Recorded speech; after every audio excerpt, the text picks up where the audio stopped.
Buenos días con todos y todas. Mi nombre es Tania Bonilla. Les saludo desde Quito, Ecuador. Soy doctorante en Sociología de la Facultad Latinoamericana de Ciencias Sociales, Flaxo, Ecuador, y seré la moderadora de esta mesa de trabajo denominada COVID-19, una mirada desde el género, en la que contaremos con 7 ponencias desde varios lugares del mundo, las cuales nos permitirán enriquecer este diálogo transnacional. Algunas instrucciones generales, tanto para las ponentes como para los y las asistentes. Las presentaciones tendrán una duración máxima de 10 minutos. Solamente un autor o autora podrá presentar su ponencia. Les pedimos, por favor, respetar el tiempo planificado y cuando resten 2 minutos les estaré notificando. A su vez, solicitamos a las ponentes tener sus cámaras prendidas en la medida de lo posible cuando estén presentando su trabajo. Para los y las asistentes, si tienen alguna pregunta, les pedimos por favor escribirla en el chat y a quién va dirigida. Y a la final de todas las ponencias procederemos a responder las preguntas. A su vez, le recordamos que para obtener el certificado de asistencia deberán asistir al menos al 50% de paneles y llenar una encuesta al final de los bloques que la pueden encontrar en la página del Congreso. Voy a dar paso a la primera ponencia según el orden de la agenda presentada. Y la primera ponencia es de Janet Gabriela García Alcaraz y María de Fátima Flores Palacios, denominada Emociones ante la pandemia de COVID-19, experiencias desde las sexualidades juveniles. Tenemos a Janet o a María de Fátima. Sí, hola, buenos días. La ponencia no es el día de mañana. Nuestra ponencia no es el día de mañana. Tengo entendido que no, en la agenda está justo el día de hoy. Ah, ok. Bueno, Disculpa, ¿me puedes decir el nombre? Yanel García, ¿verdad? sí. No lo sé. Disculpa, sigamos entonces, si no hay problema, seguimos. Janet, ¿puedo revisar una vez más y te confirmo, sí? Ah, sí, por favor. Por favor, en el Sí. documento de Excel, Tania. Ok, sí, estaba confundida, Janet, mil disculpas. Estabas para el día de mañana de 8 a 10, tienes toda la razón. Gracias. Bueno, sí, tenemos precisamente la primera presentación, que es de Amaranta Cornejo Hernández y Raquel Huereca Torres.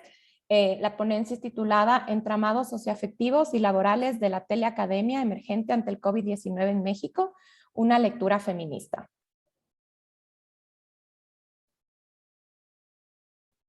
¿Tenemos alguna de las dos ponentes conectadas? Al parecer no. Amaranta o Raquel. Amaranta acabó de entrar. Ok, esperémosle un ratito. Así, y Raquel también. Raquel ya le veo conectada. Amaranta y Raquel, les vamos a dar paso porque ustedes están primera en la agenda presentada con su ponencia denominada Entramados socioafectivos y laborales de la teleacademia emergente ante el COVID-19 en México, una lectura feminista. No sé si es que... Ahora ya pueden quitárselos en mute. Disculpen.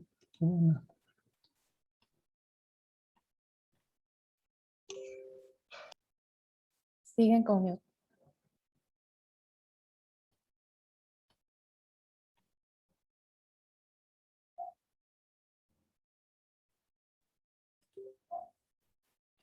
¿Nos pueden escribir si tienen algún problema con el chat?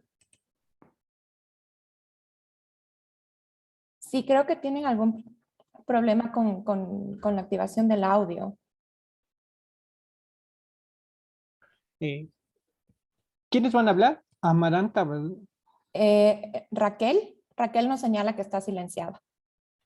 Ya, debería poder. Con una confusión ahí con mi compañero. Ya le hago. Ya debería poder ahora, Raquel.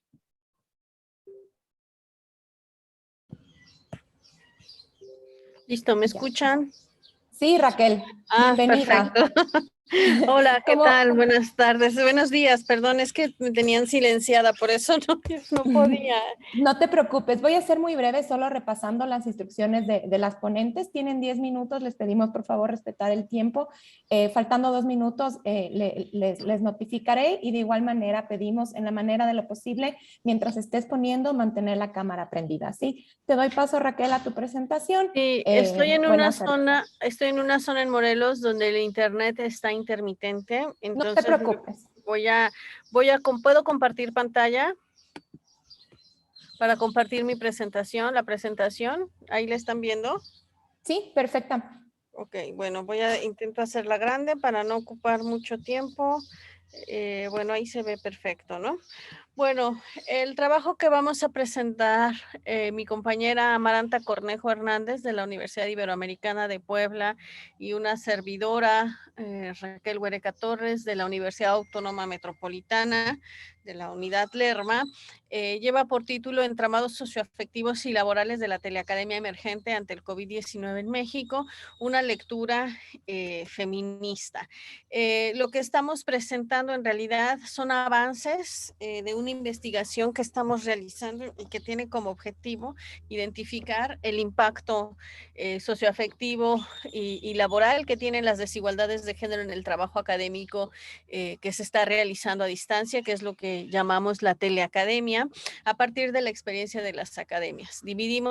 Tomamos las regiones de la Asociación Nacional de Universidades e Instituciones de Educación Superior, la NUYES de México, las regiones centro, occidente, sur, sureste y norte de México. Y básicamente este trabajo cuenta con 3 categorías analíticas en torno a las cuales gira todo, ¿no? Que es precarización, flexibilidad laboral y moralidad neoliberal. ¿Qué es lo que hemos encontrado? Lo que vamos a presentarles para irnos también rápido en la presentación. Hemos logrado hacer un sondeo, ojo, y aquí sí quiero ser enfática, el énfasis de este trabajo es cualitativo, pero para podernos acercar a nuestras entrevistadas, a las académicas con quienes queremos desarrollar esta fase de conversatorio, diseñamos un sondeo en el cual hemos logrado que respondan hasta ahora. Se hizo ya un primer cierre para poder pasar a la fase cualitativa y hemos juntado 271 respuestas de estas regiones. Este es un trabajo que se realiza en el marco de la Red Mexicana de Ciencia, Tecnología y Género, y entonces ahí participan académicas de esta red, ¿sí? En cuanto a la precarización, nosotros consideramos que la precarización académica no tiene que ver con los bajos salarios que podamos tener en relación con el trabajo académico, sino también, por ejemplo, con los tipos de contrataciones que tenemos, los retrocesos que hay en las condiciones y los derechos laborales, la incertidumbre laboral que hay y que se tiende a agudizar en los tiempos de pandemia, la expansión de las jornadas de trabajo, cuestión que además se cruza, como pueden mirar, con la flexibilidad laboral y un elemento muy importante, la transferencia de costos. Cuando nosotros transferimos los costos, eso que en algún tiempo Marx llamó la plusvalía, ¿no? Y aquí encontramos un elemento muy importante, ¿no? En este sondeo identificamos que el 51% de las académicas utilizamos nuestro salario para mobiliario de nuestra oficina antes de la pandemia, pero durante la pandemia el 81%, el 84, perdón, por ciento reportó hacer ese uso. Entonces, hay un crecimiento en esta transferencia de costos. También otros costos que se incrementaron durante la pandemia tienen que ver con las licencias para sistemas de videoconferencia, los consumibles, los cursos de actualización docente y los cursos de actualización académica. En cuanto a la moralidad neoliberal, pues es esto que tiene que ver con el prestigio académico basado en la autoexplotación y el agotamiento, como si esto fuera un imperativo moral, como si esto fuera el modelo aspiracional al cual debemos de seguir para ser buenas académicas, ¿no? Los entramados socioafectivos. Esto básicamente lo que queremos aquí señalar y destacar es que nos va a acercar al conocimiento del tejido social que sostiene la vida de las académicas, ¿no? Esta imbricación del quehacer profesional con la reproducción social de la vida, ¿no? Y aquí tenemos básicamente como categorías de análisis: el trabajo de cuidados, el trabajo doméstico no remunerado, el trabajo afectivo y el autocuidado, ¿no? Que son las actividades que encontramos vinculadas, ¿no? En una primera exploración que realizó Amaranta Cornejo con Itzel Pérez, perdón, en octubre de 2020, en otra investigación también vinculada con esta temática, ella encontró que el 68% de las académicas habían reportado como reto combinar el trabajo productivo con el reproductivo. Esto se incrementó y se diversificó en el sondeo que cerramos en junio de este año, ¿no? Y donde, bueno, ahí pueden mirar cómo se ha multiplicado el tiempo dedicado al trabajo doméstico. El 64.18% de las académicas señalaron que se ha multiplicado el tiempo que dedican al trabajo doméstico durante este periodo de pandemia. También pueden observar cómo la organización del trabajo incluye los días y los periodos de descanso, ¿no? Y el tiempo que se dedica para las actividades laborales, domésticas y de cuidado, pues está desproporcionado, ¿no? Porque solamente el 3% señaló que tiene tiempo suficiente para descansar de las actividades de cuidado. El 7% tiene tiempo para descansar de las actividades domésticas y el 11% descansa de las actividades laborales. Es decir, hay un continuum en las actividades del cuidado en el que no hay tiempo para descansar de ellas. ¿Qué es lo que más influye en el estado de ánimo positivo y el estado de ánimo negativo? Esto en los tiempos de pandemia, lo que más influye en el estado de ánimo positivo tiene que ver con cuestiones vinculadas con la sociabilidad, la familia, las muestras de compañerismo y solidaridad, la espiritualidad, el trabajo, los amigos y la concreción de proyectos personales, mientras que el estado de ánimo negativo está fuertemente cargada con está fuertemente determinada, perdón, con la sobrecarga del trabajo académico, la dificultad que hay para compatibilizar los tiempos que demanda el trabajo docente con las actividades de la vida privada y un elemento muy importante, la falta de contacto directo con las amistades, ¿no? O sea, no es suficiente, a pesar de que podamos tener los vínculos mediados por las tecnologías, hay una falta de contacto directo que está afectando el estado y está generando un estado de ánimo negativo. Y ojo, destaca mucho que la enfermedad COVID de un ser querido pues ha afectado ese estado de ánimo negativo, así como las gestiones que antes eran fáciles y que se realizaban sin mayor problema, se han hecho difíciles en estos tiempos de pandemia, ¿no? Entonces, ¿qué ocurre con la teleacademia, con el trabajo para realizarse a distancia? Bueno, esto implica que las personas que realizamos el trabajo académico podamos romper una brecha digital a partir de la apropiación tecnológica, el desarrollo de infohabilidades, es decir, habilidades informáticas, así como habilidades, es decir, habilidades en el uso de Internet y otras herramientas digitales. Y aquí vamos a ver cómo hay una relación entre la hiperconectividad y la flexibilidad laboral, la hiperconectividad y los afectos, ¿no? En cuanto a la flexibilidad laboral, pues hay un aumento dramático en el tiempo para preparación de clases, eso lo reporta el 71% de las personas que participaron en el sondeo. También el tiempo, perdón, ahí hay un error, es el 35% en el tiempo destinado a impartir clases y el otro es para preparar clases. La carga docente también se incrementó. Y en cuanto a la superposición con las actividades docentes, bueno, pues más de la mitad reporta esto, ¿no? La hiperconectividad y los afectos. Si bien hay un entusiasmo en el aprender a usar las tecnologías, también hay una sensación de obligatoriedad a estar conectada que pues tiende a generar una sensación de cómo las tecnologías demandan mucho tiempo de atención, cómo ya no se pueden realizar o no se pueden realizar actividades de docencia sin ellas. Hay una Raquel, te quedan 2 saturación, minutos. sí, hay una saturación en el uso de las TICs, pero al mismo tiempo pues se va facilitando esta sociabilidad con colegas de otras TICs, ¿no? Hay una menor concentración, un desánimo y un trabajo en solitario que ha dificultado el trabajo de investigación y de docencia con otros colegas. Y bueno, en este sentido, ¿qué es lo que sigue para nosotras, ¿no? Para nosotras consideramos que la incertidumbre y los estados afectivos son vivencias sociales diferenciadas según los contextos regionales que se han vivido en la pandemia, la infraestructura con la que se cuenta y las habilidades digitales de las académicas.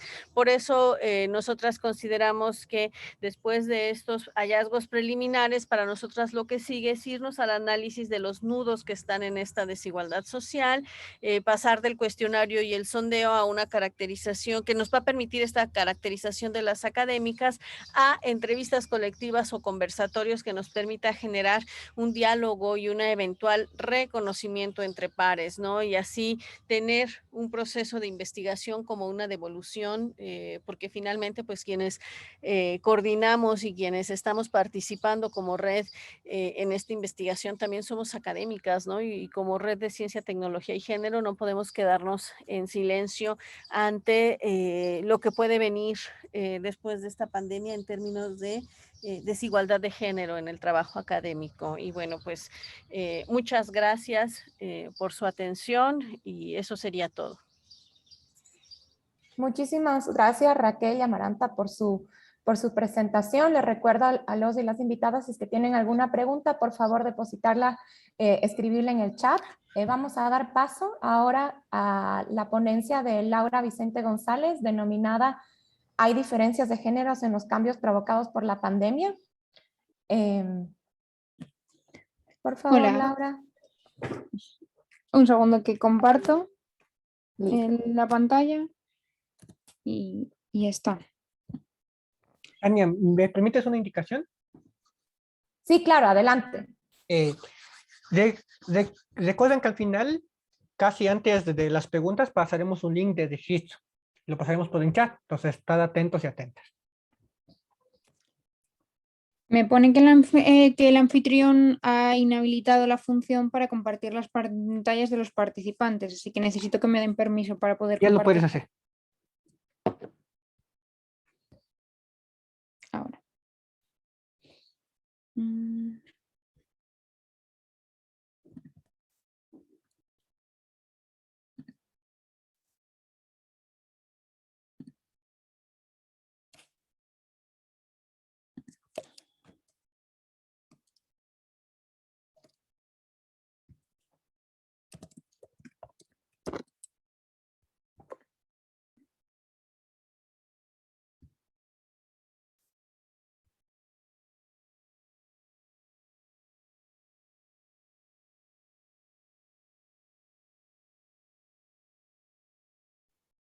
Creo que hemos perdido la conexión de Laura.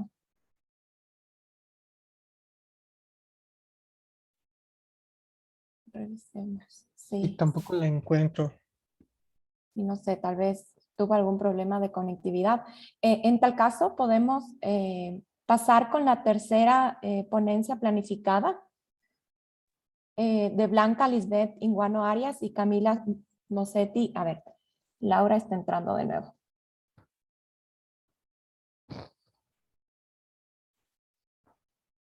Creo que ahora sí, es que no sé por qué me ha echado. Hola, Laura.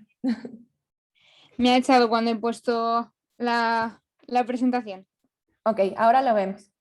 ¿Sí? Adelante. Sí. Perfecto. Bueno, pues soy Laura Vicente González de la Universidad de Salamanca. Estoy haciendo el doctorado en estadística multivariante aplicada y bueno, en la estadística uno de los principales búsquedas siempre es la diferencia entre los grupos. Entonces el planteamiento del día de hoy, lo que les voy a preguntar es si hay diferencias de género en los cambios que ha provocado la pandemia. Bueno, como ya hemos escuchado en la ponencia principal, bueno, en la introducción y en la bienvenida a estas jornadas, pues hemos visto que hay en el ámbito laboral, lleva habiendo mucho tiempo, una discriminación de género y con la pandemia del COVID-19 pues se ha ampliado o se ha hecho más notable. Estas discriminaciones de género han sido presentadas por muchos autores e incluso se han presentado en función de las disciplinas. En el caso de la estadística, destaca que hay una gran mayoría de mujeres que se dedica a la estadística o al análisis de datos y que la tendencia es desde muy pronto. Sin embargo, exactamente igual que en otras disciplinas, son muy pocas las que llevan a altos niveles en la educación o dentro de la universidad. Entonces, desde este punto, para incentivar a que haya mujeres que se animen a continuar con esta rama, pues les voy a presentar un análisis que estamos haciendo dentro del departamento. Es una investigación preliminar, o sea que no están todos los datos, que se ha hecho con una encuesta del CIS. El CIS es un centro de investigaciones sociológicas que tenemos aquí en España. La encuesta se llama Efectos y consecuencias del coronavirus y inicialmente se pasó en la versión 3 de esta encuesta, ¿vale? La encuesta siempre es la misma, pero se pasa en diferentes momentos. Se pasó entre el 11 de diciembre y el 16 de diciembre, que es la que presenté inicialmente al Congreso. Sin embargo, hace unos meses han aparecido datos nuevos y me ha parecido bastante más interesante presentar pues, los últimos resultados, ¿no? Del 14 al 29 de mayo se pasó esta última encuesta, la cuarta. Bueno, esta encuesta se le pasó a 3.200 personas. A través de llamadas telefónicas, tanto a fijos como a móviles, y haciendo una encuesta pues, por estratos en función de la población que teníamos en cada una de las comunidades autónomas y ciudades autónomas de España. La población de la que se hace la encuesta es población española y mayor de 18 años. ¿Vale? Al final tenemos una muestra de 3.008 personas. Bueno, ¿qué hemos decidido hacer nosotros? Bueno, pues cuando nos hemos puesto a analizar la encuesta había muchísimas variables, 189 de preguntas reales y cerca de otras 100 de clasificaciones y similares. Entonces, obviamente, en una presentación tan breve no podíamos traerlas todas, así que hemos seleccionado 5 que corresponden a hábitos de las personas, concretamente de esas personas, y otras 8 que son de hábitos de esas mismas personas con mayores que no conviven con ellos y que tienen cierta dependencia o cierta necesidad, que son personas cerca de la tercera edad, ¿vale? Estas variables las hemos tomado antes de la pandemia, ¿vale? Porque se les consultaba antes de la pandemia y durante la pandemia. ¿Cómo han reaccionado? Son todos datos dicotómicos, ¿vale? Datos de ceros y unos, presencias, ausencias de la realización de esa actividad. Por ejemplo, un hábito es la asistencia a las comidas familiares o eventos familiares, o el ocio, por ejemplo, si van a partidos de fútbol o demás, y pues con los mayores, pues si le hacen la compra, si van a visitarlos, etc. Generalmente este tipo de variables se analizan con un chi cuadrado, es algo que conocemos casi todos, ¿no? Y que en cualquier disciplina pues, es probable que se haya oído hablar de ellos. Sin embargo, en mi TFG, en mi TFM, en investigaciones anteriores, hemos decidido utilizar el Permanova y el Butmanova, que lo que permiten es que, utilizando muchas variables, se pueda hacer una división de grupos, encontrar esas diferencias de grupos y unirlo con una representación gráfica. Una de las líneas de investigación del departamento son los biplot. En el caso de los datos binarios, pues son biplot logísticos. ¿Qué es un biplot? Bueno, pues un biplot es una representación simultánea de los marcadores fila y los marcadores columna, bueno, al ser logístico, pues para datos binarios, ¿no? Entonces, los marcadores fila son los individuos y los marcadores columna son las variables. Los individuos los vamos a ver como puntitos y las columnas, pues como vectores, ¿de acuerdo? En este caso, hemos cogido nuestros resultados y los hemos dividido en un biplot para mujeres y un biplot para los hombres. Bueno, si os fijáis, este es el biplot que os estaba diciendo, este es el tipo de gráfico que nosotros sacamos, ¿vale? La proximidad entre las variables nos indican que están muy correlacionadas y cuando tienen un ángulo de 90 grados nos dicen que son independientes. Si tienen un ángulo de 180 grados, pues la relación es completamente inversa. O sea que si se fijan, pueden comprobar que con un único gráfico, o en este caso con dos para tener el de mujeres y el de hombres, podemos tener información sobre muchas variables de forma simultánea y cómo se colocan los individuos en ellas, ¿vale? ¿Por qué he decidido seleccionar los biplot, que a lo mejor es lo menos visto? Bueno, pues porque es lo más visual, ¿no? Podemos observar, por ejemplo, en el biplot que antes de la pandemia los hombres tenían una relación muy estrecha entre todas las tareas. Es decir, podríamos interpretar que aquellas personas que hacían las gestiones o que hacían la compra, las tareas o que acompañaban al médico a los mayores estaban muy relacionadas. Que lo hicieran o que no lo hicieran, pero todos respondían más o menos lo mismo. Bueno, aquí además tenemos las visitas, ¿vale? Están un poquito más separadas porque hay un poquito más de diferencia, pero la relación es bastante grande. Sin embargo, en el caso de las mujeres no es tan claro, no está tan relacionado, no tiene por qué ser la misma persona la que a lo mejor realiza la visita, que acompaña, hace la compra o que le hace las tareas del hogar a esa persona mayor que necesita la ayuda. Si observamos estas mismas variables después de la pandemia, vemos que en el caso de los hombres están muy relacionadas todavía con las anteriores, ¿no? Está muy relacionada quién hacía antes de la pandemia y quién hace después. Es prácticamente lo mismo. Sin embargo, observamos que son independientes de quién lo hace o quién no lo hace en el caso de después de la pandemia, ¿vale? En el caso de las mujeres, perdón. Bueno, estas relaciones, por ejemplo, es una de esas grandes diferencias. Sí que es curioso observar que tienden los datos hacia los mayores después de la pandemia. Esto quiere decir que la pandemia ha ayudado a que nos preocupemos más por los mayores. Algo curioso también es que las visitas son independientes en cualquiera de los dos casos. Si os fijáis, hay como un ángulo recto con el resto de variables. Entonces, son independientes del hacer esas visitas o no hacerlas, es independiente de haber hecho o no haber hecho las tareas antes de esto. Sí que se ha observado que hay bastantes menos visitas, aunque de la encuesta 3 a la encuesta 4 aumenta el número de visitas, quizás por la evolución de la pandemia y el tiempo que llevamos en ella. Vamos a ver alguna más. En el caso de las videollamadas a los mayores y las llamadas de teléfono. Bueno, aquí se superponen, ¿vale? Y no se ve claramente, pero si ampliáramos el gráfico, veríamos que debajo de las videollamadas después o durante la pandemia, ¿vale? Está llamadas por telefónicas antes de la pandemia. Entonces es muy curioso destacar... Laura, te quedan 2 minutos. De acuerdo. Es muy curioso destacar que las llamadas antes de la pandemia están muy relacionadas con las videollamadas durante la pandemia.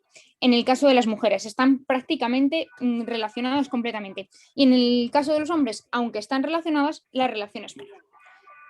Otra de las cosas que quería destacar son, por ejemplo, que en el caso de las mujeres pasa lo mismo con las personas que antes disfrutaban de ocio y las personas que después hacen las videollamadas. Sin embargo, en los hombres es prácticamente independiente. Da igual que antes tuvieran ocio, que se dedicaran o quedaran para realizar ocio con los amigos, que las videollamadas no está relacionado con si han hecho videollamadas o no han hecho videollamadas durante la pandemia.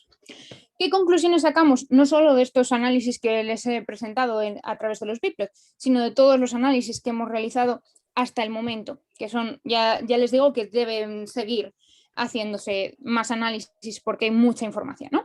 Bueno, pues en la mayoría de los hábitos estudiados existen o no diferencias entre los géneros.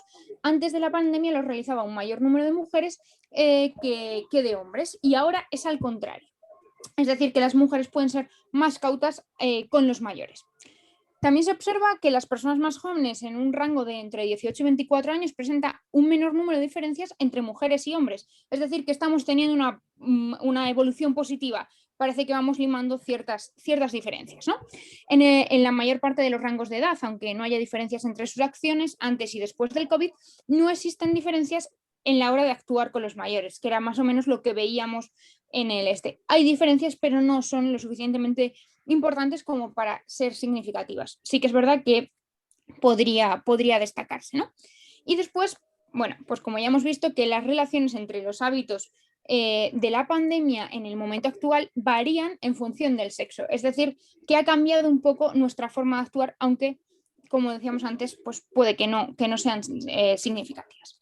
Bueno, pues hasta aquí les dejo lo que hemos avanzado en esta investigación, que ya les digo que queda mucho por delante, ¿no? Esta investigación está financiada por la Universidad de Salamanca, porque me han facilitado un contrato predoctoral, ¿no? Y estamos realizando el estudio entre mi tutor de la tesis doctoral, José Luis Vicente Villardón, y yo, Laura Vicente González. Para cualquier cosa, pues aquí tienen nuestros correos y estamos a su disposición. Y si quieren alguna gracias, duda... Laura. Muchísimas gracias, Laura, por presentarnos tu trabajo. Les recuerdo a los y las invitadas que por favor pueden escribir sus preguntas para Laura en el chat y las leeremos al final de todas las ponencias de esta mesa de trabajo. Vamos a dar paso a la siguiente ponencia denominada Condiciones y desafíos de las investigadoras del CUSEA-UDEG para la producción y movilización del conocimiento ante la pandemia causada por coronavirus SARS-CoV-2 COVID-19, cuyas autoras son Blanca Lisbeth Inguazo Arias y Camila Mosetti Santos Coy.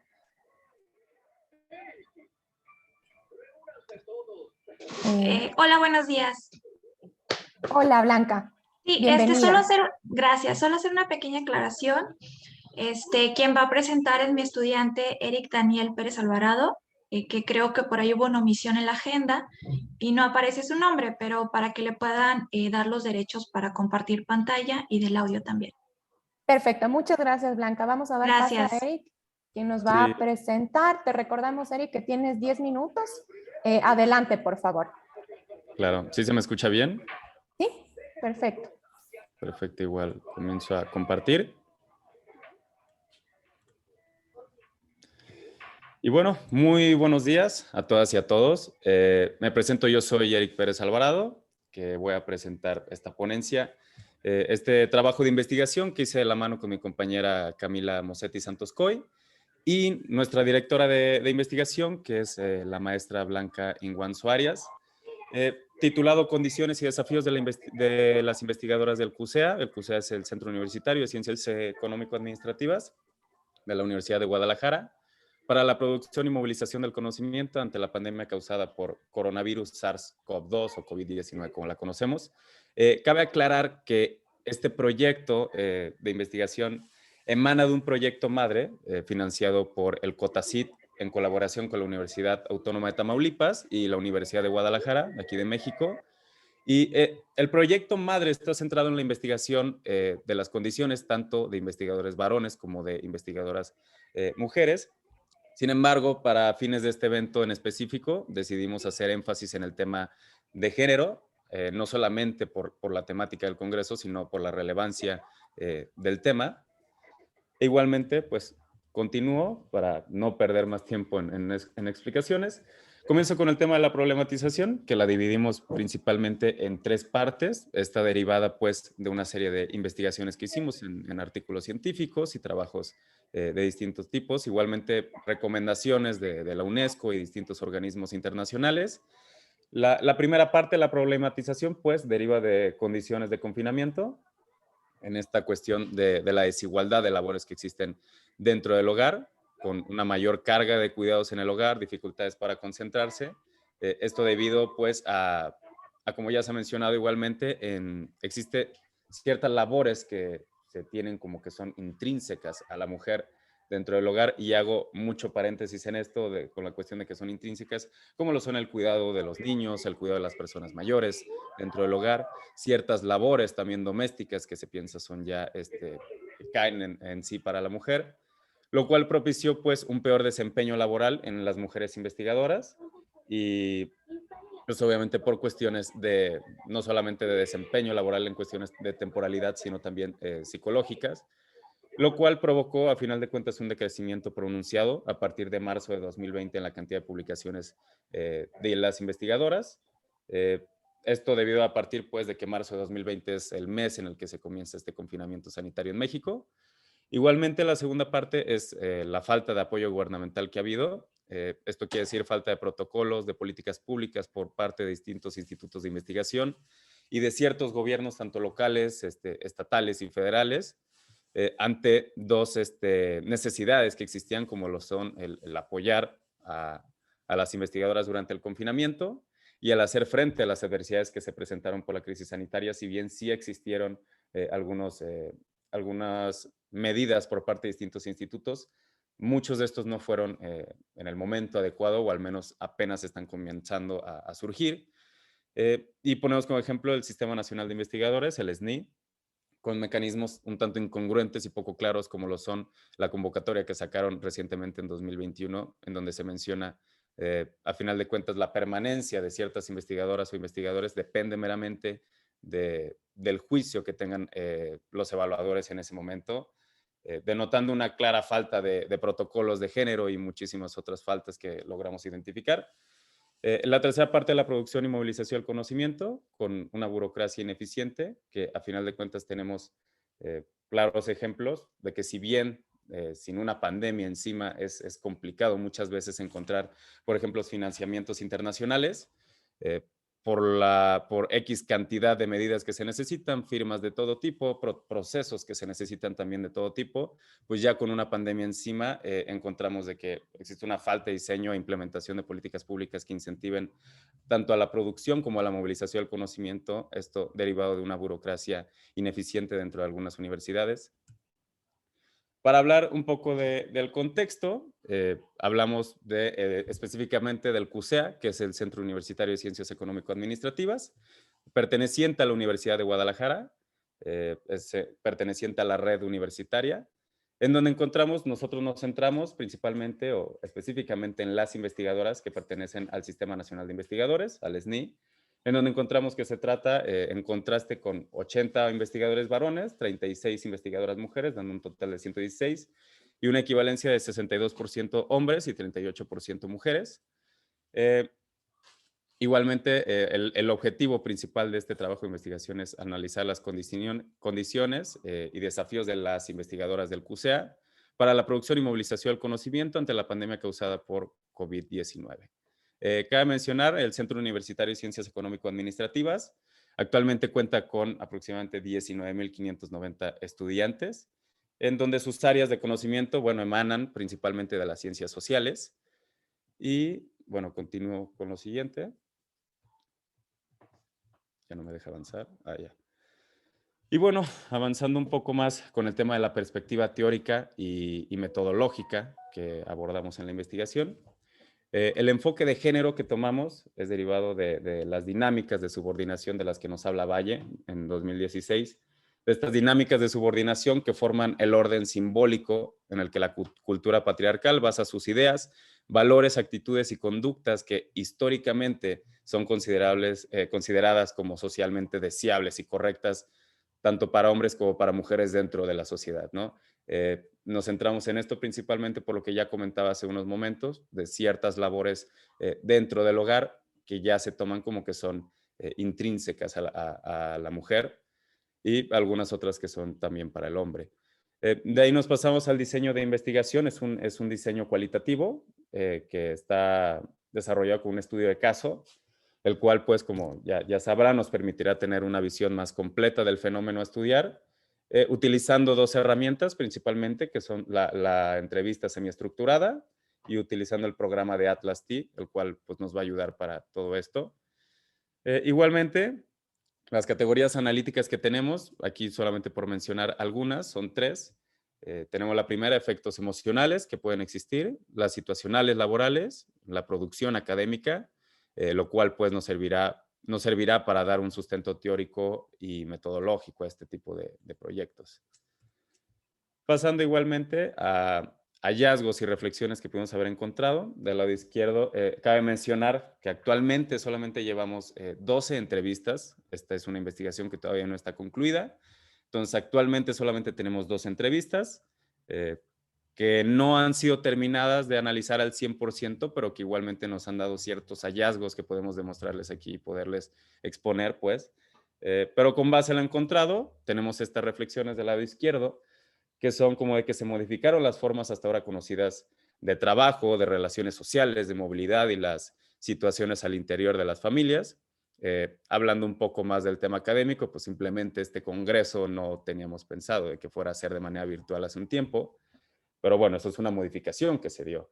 Igualmente, han acrecentado las brechas de género. ¿En qué manera? Pues bueno, ha sucedido de que en las entrevistas, una de las investigadoras nos comentaba pues de que no fue invitada para la internacionalización de la investigación de un compañero, ya que creía que ella iba a estar muy ocupada dentro de las labores de su hogar.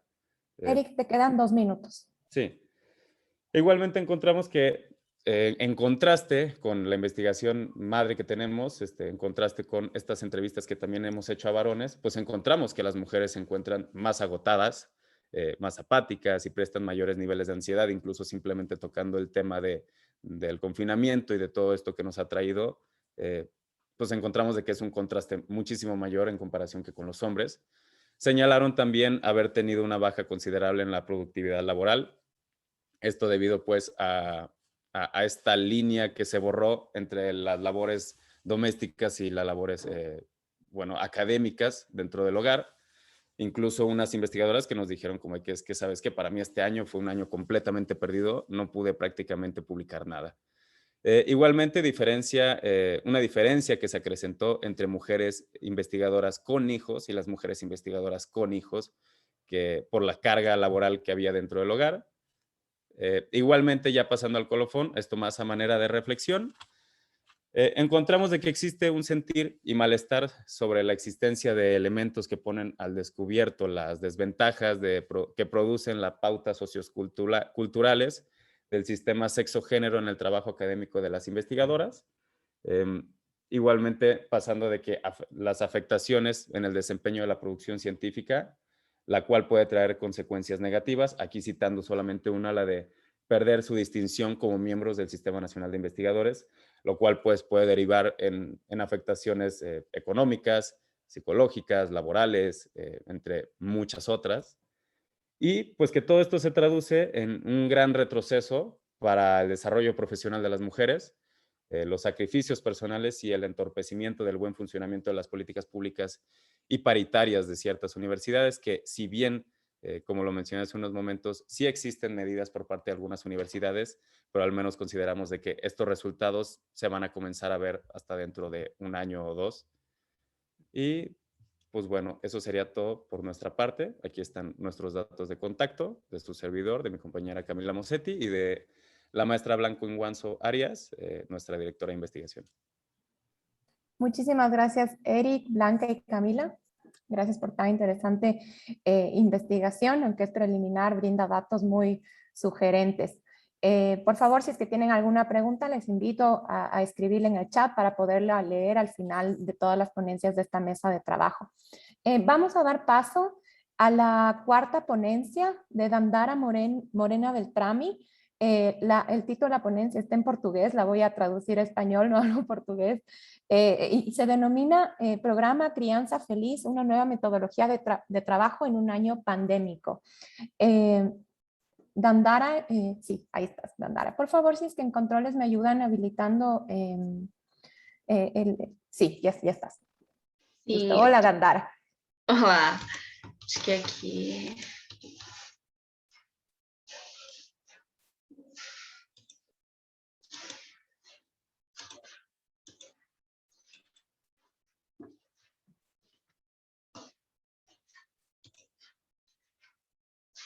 Vocês estão conseguindo ver a minha tela? Sí, estamos viendo tu pantalla. Ya, ahora ya no estamos viendo. La dejaste de compartir. Ai.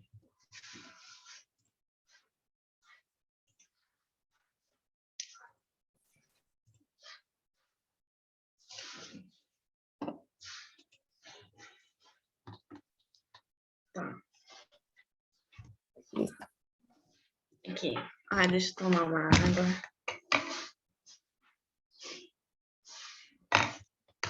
Bom dia para todo mundo. Sou a Dandara, sou da graduação de Serviço Social na PUC Campinas, aqui em São Paulo, no Brasil, né? O meu trabalho é uma nova metodologia em ano pandêmico no programa Criança Feliz. Explicando mais ou menos como que funciona o programa Criança Feliz. Ele é um programa em todo o território brasileiro, né? E ele se divide em cada cidade por territórios. Então, na cidade onde eu trabalho, em Sumaré, que eu sou estagiária, ele é executado por 6 OSCs, e o território que eu trabalho é o território do Ângelo Tomazin. A gente recebe algumas diretrizes, né?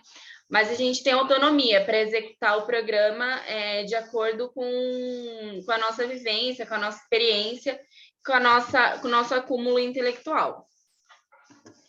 O objetivo do programa em si é o atendimento de criança e família, para o fortalecimento de vínculo, e o do meu artigo presente que eu estou apresentando é apresentar o nosso novo método de trabalho no ano pandêmico, né?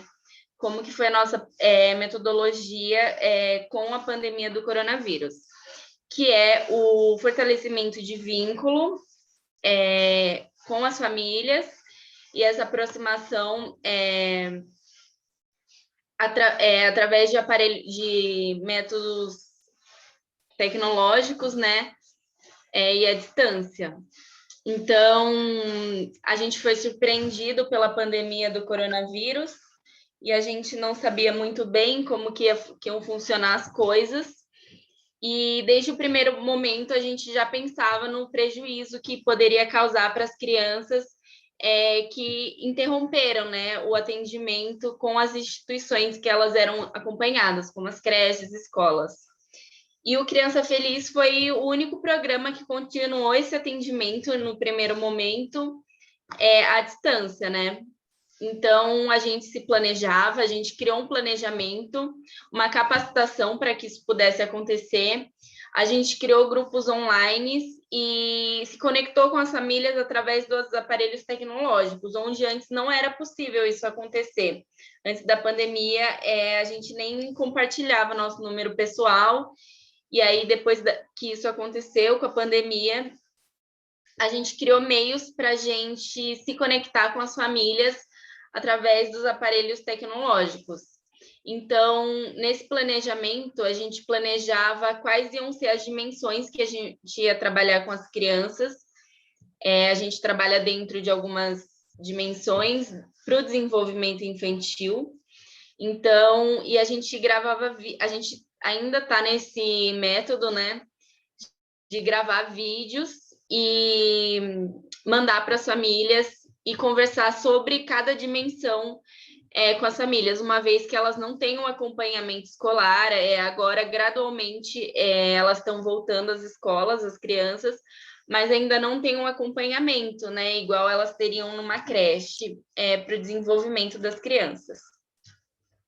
O programa Criança Feliz, ele nasce a partir do Marco Legal da Criança, e antes do Marco Legal da Criança, aqui no Brasil, a gente não tinha nenhuma diretriz que estabelecesse políticas públicas voltadas exclusivamente para a criança. E o programa Criança Feliz, ele nasce a partir disso com o objetivo de trabalhar a dimensão da vida infantil mesmo, que a gente compreende de 0 até 6 anos de idade. Então, o objetivo é o fortalecimento de vínculo e o atendimento integral às famílias.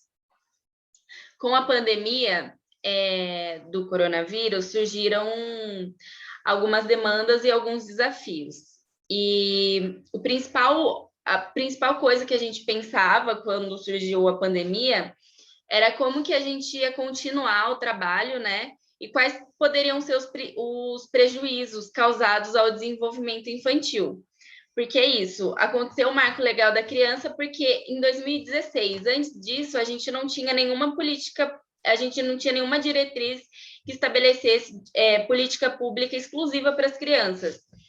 E nesse momento de crise, foi pensado em várias dimensões da vida, né, de benefício, de auxílio para a família, e para a criança não, né? Não existiu nenhuma diretriz, não existiu nenhum projeto para acompanhar e continuar dando acompanhamento para as crianças nesse período que é muito importante, o período de 0 a 6 anos de idade, a gente atende até 6 anos de idade, mas até 3 anos de idade é onde a criança mais, é a dimensão onde a criança mais aprende.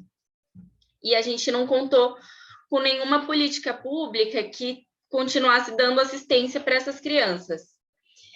Então, esse foi um dos principais desafios, né? E conseguir entrar em contato com essas famílias. As famílias que a gente não conseguiu entrar em contato em um primeiro momento, a gente fazia visita presencial para levar esses vídeos em forma descrita e só entregava para essas famílias, né? Não tinha o contato que a gente tinha antes da pandemia, que era presencial. E também o acesso da população aos serviços públicos, porque os serviços pararam e as famílias não tinham mais como ir até as instituições e ir até onde elas eram acompanhadas, né? Então, elas ficaram perdidas nesse primeiro momento e, através do Criança Feliz, a gente deu esse respaldo e também ajudou as famílias nesse sentido a buscar esses serviços públicos. Então, a gente se organizou fazendo o planejamento mensal dos vídeos que iam ser, quais temas a gente ia abordar nesses vídeos, né?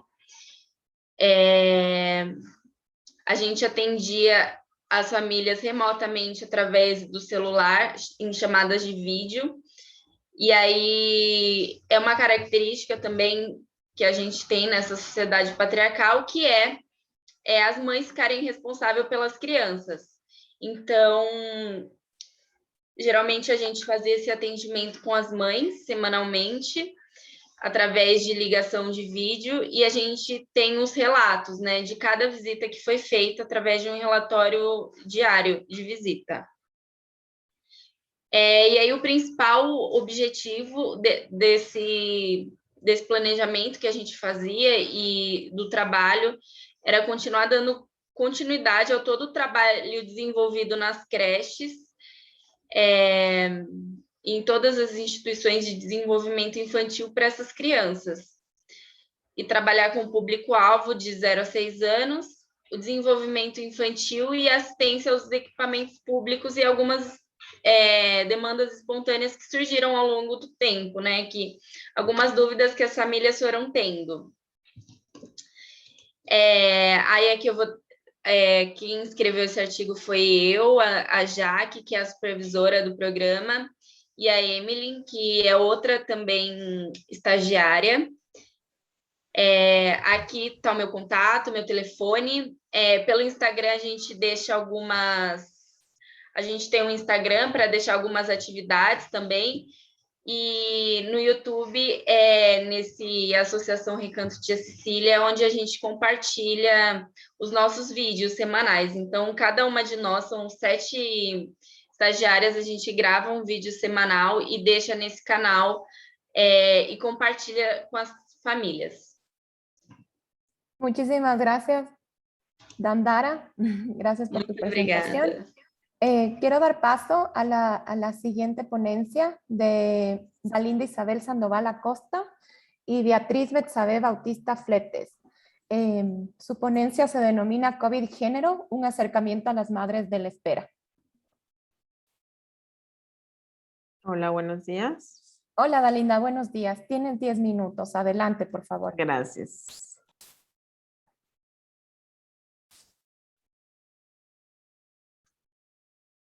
¿Ya están viendo la pantalla? Sí. Muy bien. Bueno, como mencionaron, el título de la ponencia es COVID y Género, un acercamiento a las madres de la espera. ¿A qué llamamos madres de la espera? A estas mujeres que han sido madres y han perdido sus hijas e hijos a causas del narcotráfico y están en la espera hasta no tener un cuerpo que velar o a quien a dónde recurrir.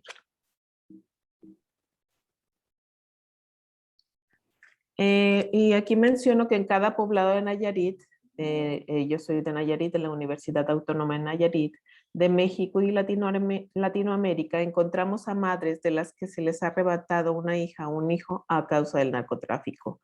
La lucha de poder se encarna en las familias, en las madres y en sus sueños. La presente investigación tiene como finalidad exponer las maternidades del vacío en tiempos de COVID-19, la violencia que se ejerce sobre las madres y la espera que se agudiza ante el confinamiento por el que transitamos a nivel mundial. Cabe mencionar que esta investigación se realiza desde hace varios años con un grupo de mujeres madres que han perdido a sus hijos y en este caso nos referiremos solamente a una de ellas. El contagio y la propagación del virus ponen en riesgo a mujeres víctimas de violencia social que por circunstancias de lucha del narcotráfico han quedado a la espera del regreso de sus hijas e hijos. Una búsqueda complicada por el sistema en el que vivimos, aunado a las medidas sanitarias de distanciamiento social, incrementa la depresión y angustia con la que transitan desde que desaparece un familiar. Y Pizarro nos dice que la desaparición como experiencia altamente traumática se transforma en un trauma de tipo secuencial o acumulativo, en una situación límite, un duelo inacabable. En este caso, hemos seleccionado a una madre que ha perdido a 3 hijos a causa de la lucha contra el narcotráfico. Existe un vacío de información sobre la violencia ejercida con las madres de narcotraficantes, así como los efectos que ha causado el confinamiento COVID-19. Como hemos visto en estas mesas, se han señalado o se han realizado diferentes investigaciones, pero poco se aborda sobre estas madres de narcotraficantes. El diseño de la metodología es un enfoque cualitativo con diseño narrativo, con entrevistas semiestructuradas. Un estudio de caso en donde la madre ha perdido 3 de sus hijos por cuestiones del narcotráfico y cómo logra sobrellevar el confinamiento. Para este estudio se realizaron 8 entrevistas vía Zoom con duración de 2 horas cada sesión. Cabe mencionar que es un estudio que ya se había realizado con esta misma madre, pero en cuestión de pandemia y durante la pandemia adecuamos nuestras entrevistas vía Zoom. Los objetivos: visibilizar la violencia de género ejercida en las madres de la espera, analizar efectos colaterales durante el confinamiento en las madres que esperan, identificar las acciones de resiliencia de mujeres ante situaciones traumáticas. Solamente aquí es mucha la información que tenemos, pero bueno, ella en algún momento dice, más que nada el miedo a la pandemia me desesperaba no ir con el maestro. Ella se refiere que va con un maestro todos los días antes de la pandemia. Es un maestro tipo chamán que él le va diciendo cómo están sus hijos. Ella no es una madre de la que va en busca con pico y pala a ver dónde, si puede encontrar a su hijo muerto, y en esta unión donde hay otros colectivos donde lo hacen, ella cree o siente que sus hijos están vivos, que siguen con el narcotráfico. Entonces, lo que ha hecho ella es convertirse como en una investigadora donde a través de internet va buscando pistas y la única persona con la que tiene como un acceso a información de sus hijos es por este chamán. Entonces ella dice, me desesperaba no ir con el maestro, me daba mucha angustia y le hablaba por teléfono porque él también cerró. Me daba mucha angustia el no saber nada de mis hijos. El problema no era salir porque me gusta estar en el cuarto. Mi angustia eran mis hijos, no saber dónde estás. Si agarraron ese bicho, ¿quién los va a cuidar? Más que nada por los pulmones de Gabriel, por sus pulmones que fuman mucho y ahora no sé si siga fumando. Cabe mencionar que Gabriel es un nombre que se le cambió por protección su nombre y que él desapareció hace 4 años. En la sesión 2 dice, ahorita no se me nota mucho, no se me nota tanto. A veces ando muy estresada y se me pone roja la piel. Y no te creas, en la mañana me da mucho trabajo levantarme, me da mucho coraje levantarme, no quisiera estar ni levantarme a la rutina de diario. No le hallo yo el chiste, porque tú en quién te refugias, en tus hijos. Aunque tengas tu familia, yo ando vagando como quien dice. Claramente en el video de Zoom se le ve en el cuerpo estas ronchas rojas. Y en la sesión 3 me dice, mira, algo dentro de mí me dice que va a llevar tiempo. Yo estoy bien cansada. He sabido de muchachos que tardan 10, 12 años en regresar. Cristóbal va a cumplir 12 años que no está. Cuando veo que encuentran fosas, yo digo, ay, pero a la vez sé que no son mis hijos porque lo he investigado, pero al ver eso son cosas que te llegan. Marcela Lagarde menciona que las mujeres que se encuentran en situaciones de violencia debido a su condición de género despliegan más estrategias de resistencia. Cabe mencionar también que ella antes de la pandemia hubo una entrevista donde nos contaba cómo había sido el cumpleaños. Esto fue hace 2 años y del cual tenemos una recreación en la que ella participó y que por cuestiones de tiempo no puedo compartir, pero ella nos mencionaba que su cumpleaños, a pesar de no estar en pandemia, a pesar de tener una familia de hermanas, sobrinos, ella lo que hacía el día de su cumpleaños, se compraba el pastel que más le gustaba, acomodaba las fotos de sus hijos. Son 3 hijos desaparecidos por el narcotráfico y uno, el más pequeño de sus hijos, muere a la edad de 3 años por un púrpura fulminante. Entonces ella acomoda las fotos de sus hijos alrededor del pastel y ella se canta las mañanitas. ¿Por qué voy con esto? Porque a pesar de que ella no está en pandemia, las condiciones de las mujeres que esperan a sus hijos es una pandemia, desde que es una pandemia de violencia desde que ellos pierden a un hijo, y en este caso 3 veces lo ha sufrido esta madre. Y aquí yo digo, la pandemia no Alinda, existe. tienes 2 minutos, muchas gracias. Gracias. La pandemia no existe para las madres de la espera. Ellas, como Adelaida, a quien cambiamos el nombre también por seguridad, cohabita con la pandemia de la violencia desde hace 12 años. Adelaida desde hace 12 años ha perdido a sus hijos en diferentes momentos, en momentos donde la violencia en Nayarit ha estado en su mayor momento. Y bueno, pues solo quedaría decirles que esta es una investigación que está en proceso, el cual también tendrá el resultado, un documental de Adelaida, en lo que ella está participando activamente y donde estas entrevistas vía Zoom formarán parte también tanto de la investigación. Tenemos, como les dije, muchísima información sobre ella. Y mi nombre es Dalinda Isabel Sandoval Acosta, de la Universidad Autónoma de Nayarit y de México. Y pues aquí están mis datos y mi correo para mayor información. Gracias. Muchas gracias, Dalinda, y felicitaciones por su trabajo de investigación. Sumamente importante, y también hablar sobre las diferentes aristas de la muerte.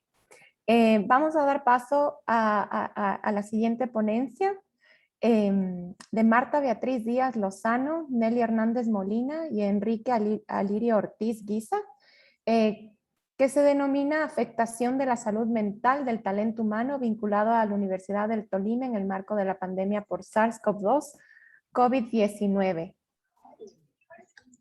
Buenos días. Hola, muchas Nelly, gracias. En nombre del grupo de investigadores les quiero agradecer la oportunidad de compartir estos avances de resultado de investigación que estamos desarrollando en la Universidad del Tolima, ubicada en Colombia. Voy a proceder a compartir la pantalla.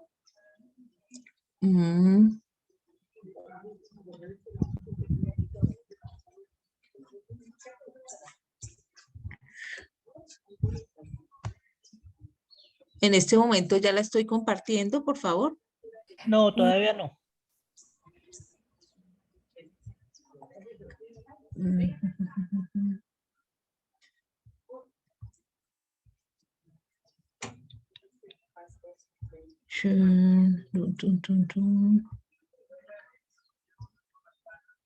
Venga, miro aquí. Ay, caramba. A ver, estoy en la cámara. No. En la parte de abajo vas a encontrar uno que dice Share Screen o compartir pantalla, un botoncito verde con una flecha para arriba. Sí, ese ya lo operé. Ahí tienes dos Se te opciones, una, abren- compartir toda la pantalla o compartir por ventanas. Perdóname, Tania. Ujú. Entonces, si compartes toda la pantalla y vas donde el documento que lo tenías abierto, lo podemos ver. Ajá. No estoy pudiendo compartir. No. ¿Hasta dónde llegas? Solo llego hasta la parte de cámara, no. Puedes dar doble clic donde dice compartir pantalla. Se te abren varias pantallas pequeñas y das Ajá. clic justo en tu presentación. Si es que ya está abierta tu presentación. Ya está, ya ¿Y tengo no le abierta pueden la... compartir desde el hospedador o desde la moderación? Profesora Marta Beatriz, ¿será que a usted le queda más fácil compartir? Sí, o si no, las alternativas. O que tal lo vez puedo nos podrían compartir enviar yo. la presentación. No, Mm, no es posible porque Listo, entonces lo pueden compartir entre ustedes. No hay Ya. posibilidad de compartir. ¿Ya se está compartiendo? No, Nelly, donde todavía no. dice pantalla del Eneli. Diga compartir donde dice pantalla. Un segundito ya. Mm,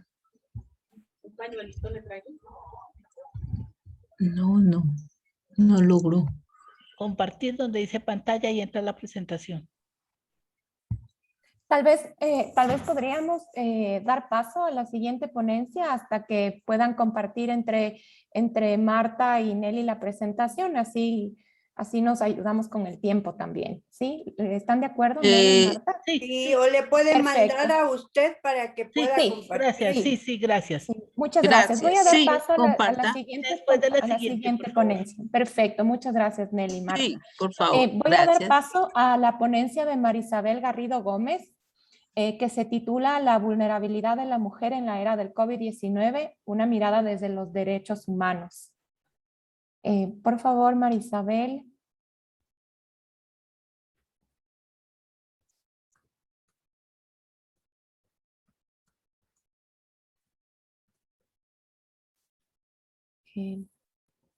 Parece que no está conectada o hay que darle paso a activar su sonido, su audio.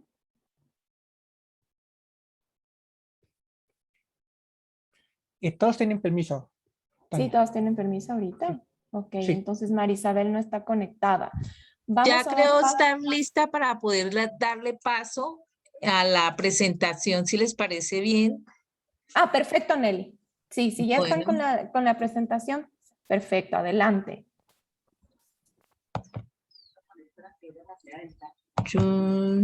Sí, ahora ya estamos viendo. Muchas Listo. gracias. Gracias. Bueno, de nuevo pues les agradezco la invitación, la oportunidad de compartir estos resultados parciales de investigación que los hemos titulado Afectación de la salud mental del talento humano vinculado a la Universidad del Tolima en el marco de la pandemia por SARS-CoV-19. La Universidad del Tolima está localizada en Colombia, es una universidad de carácter departamental, es un producto parcial del proyecto de investigación Caracterización del desgaste laboral relacionado con la pandemia por SARS-CoV-19 del talento humano que presta servicios a la universidad. Es una investigación desarrollada en una alianza entre un grupo de investigación del campo de la salud, el grupo Indaguemos Salud, y un grupo de investigación de educación, el grupo Educación Social. el grupo de investigadores hemos podido configurar un equipo interdisciplinario que nos ha permitido hacer pues un acercamiento a estas nuevas situaciones, digamos, derivadas de la pandemia, ¿sí? Que siempre se ha considerado, digamos, que lo que han sido las epidemias previas, la del H1N1, la del ébola, nos advirtieron de alguna manera que habrían una serie de factores de riesgo para la salud mental de las personas y que sería necesario anticiparse y para poder ayudar y adaptarnos adecuadamente, ¿sí?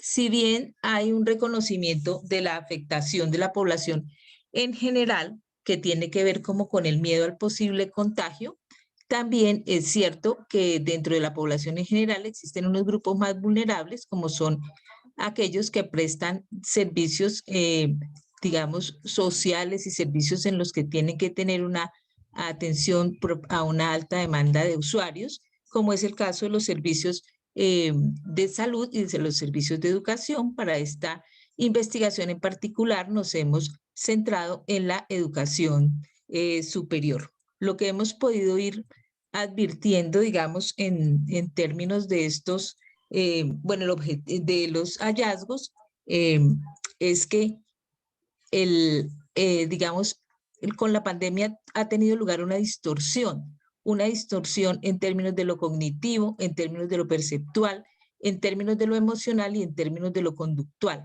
Y esa distorsión pues se va a dar lugar, digamos, a una serie de alteraciones en la salud mental, pero esas alteraciones tienen una puerta de entrada si uno las mira en perspectiva de lo laboral, y es desde el síndrome de desgaste profesional, también llamado síndrome de Burnout. De allí que, como lo van a ver en la metodología, pues hayamos hecho un énfasis particular. En lo que tiene que ver con los objetivos, es caracterizar el impacto de la salud mental que las medidas sanitarias adoptadas como consecuencia de la pandemia tienen en talento humano que labora en la Universidad del Tolima, contribuir con información para la toma de decisiones institucionales en lo relacionado con la salud mental de la comunidad educativa y aportar a la construcción de la política pública en salud mental a nivel institucional y regional.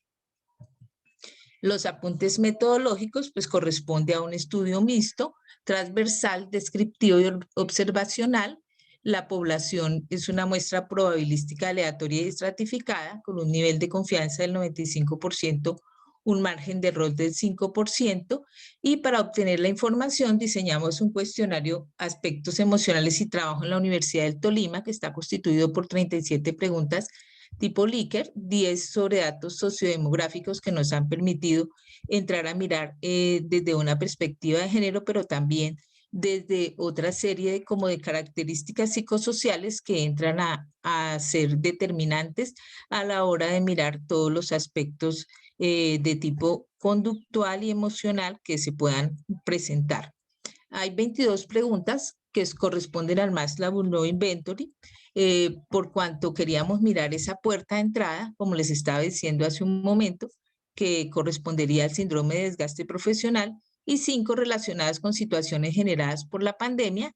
Estas últimas 5 nos han permitido hacer unos análisis de orden cualitativo bastante interesantes, digamos, porque nos permitieron acercarnos a las voces de los diferentes docentes que laboran en la universidad.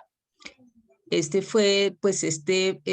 cuestionario fue de acceso por plataforma virtual, anónimo autodiligenciado en una única sesión, y se aplicó entre el 10 de julio y el 10 de agosto de 2020.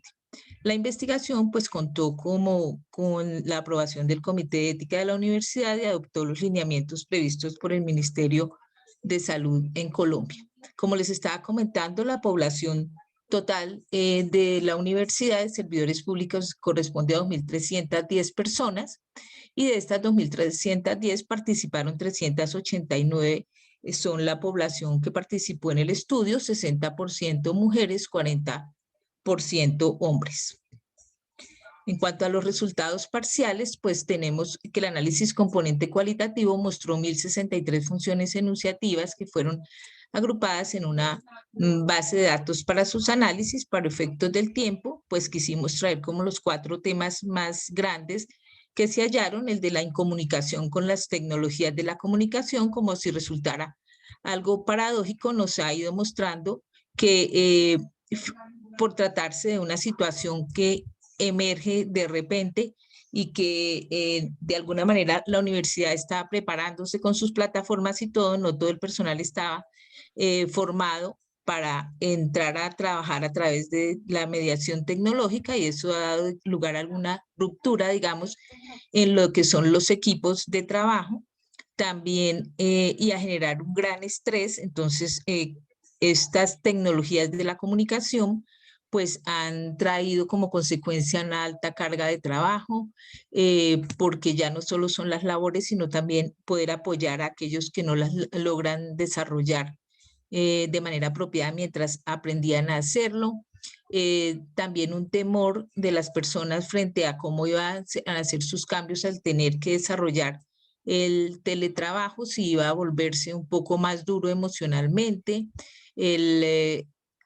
también esa preocupación por no poder ver a las personas con quienes se estaba comunicando en una forma presencial. En este momento, digamos, hay mucha inquietud respecto de si del otro lado de la pantalla realmente están o no están las personas. También se vieron pues situaciones de maltrato, de descalificación por parte de unos con otros en la medida en que se buscaba asesoría, o en la medida en que pues no se tenían como las competencias desarrolladas para estas nuevas metodologías, ¿sí? En la estabilidad laboral, pues también se ha visto un gran temor. Hay mucha referencia como al temor en términos de la pérdida de trabajo, a no ser adecuado, a no ser suficientemente bueno, toda vez que hay un interés en que por tratarse de una universidad calificada como de alta calidad, pues no generen cambios de orden del microcurrículo, y en lo posible se sigan ofertando los programas académicos en con las mismas características, digamos, de cómo se estaban ofertando en la presencialidad.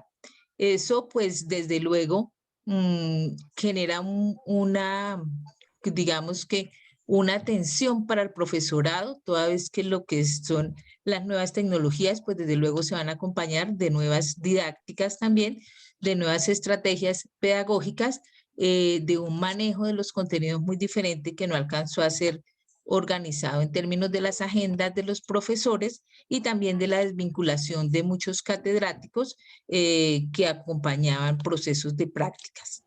De todas maneras, pues hay una falta de credibilidad en que la universidad pueda pues brindar. Nelly, le quedan 2 minutos.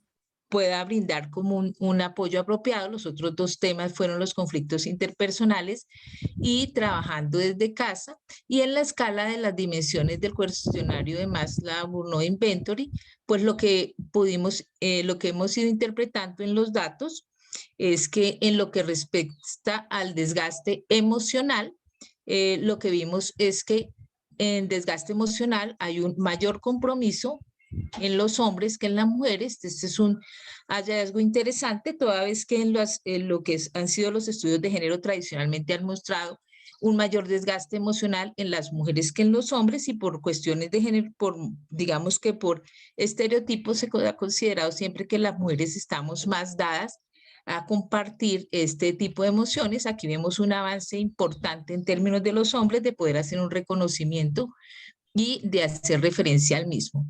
Lo que tiene que ver con la despersonalización y cinismo no se observa, pues aunque se observa que el puntaje no, digamos, no hay una importancia significativa, digamos, en este ítem, ¿sí? Y en cuanto a hombres y mujeres, y en lo que tiene que ver con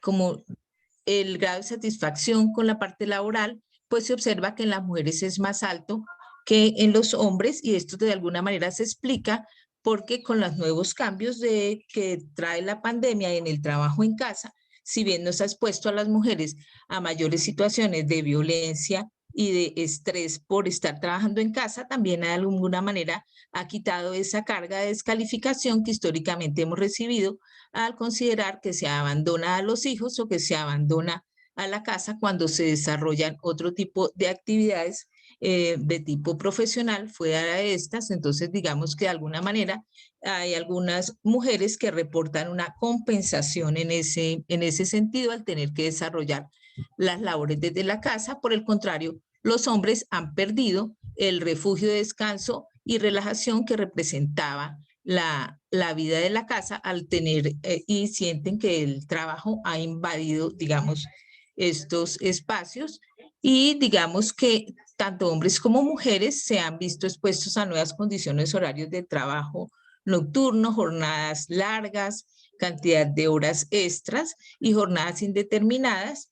También se han visto pues aislados intempestivamente del endogrupo laboral y eso ha afectado la definición de los roles producto de la interacción social, pero también ha afectado la autoestima, el autoconcepto y pues eso da lugar a lo que son los niveles en síndrome de desgaste profesional.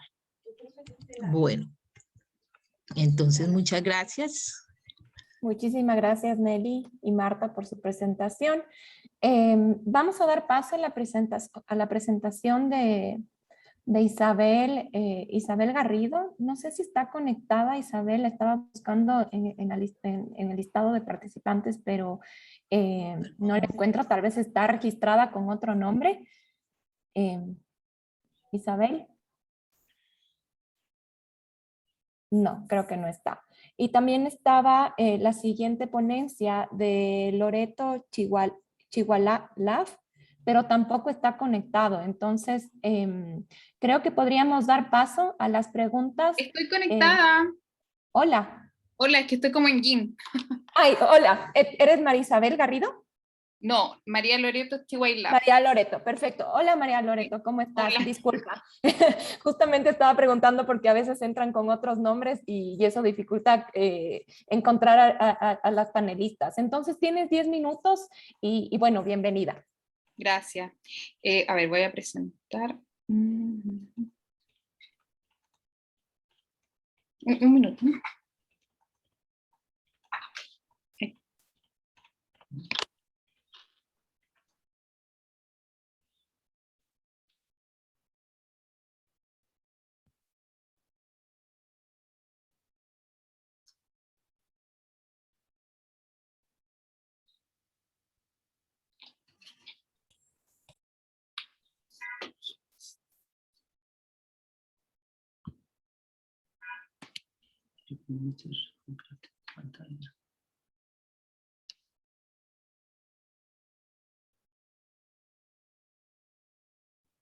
Da un minuto, es que mira, pasa que este ordenador no es mío, entonces estoy un poquito complicada, pero un minuto, please. Listo.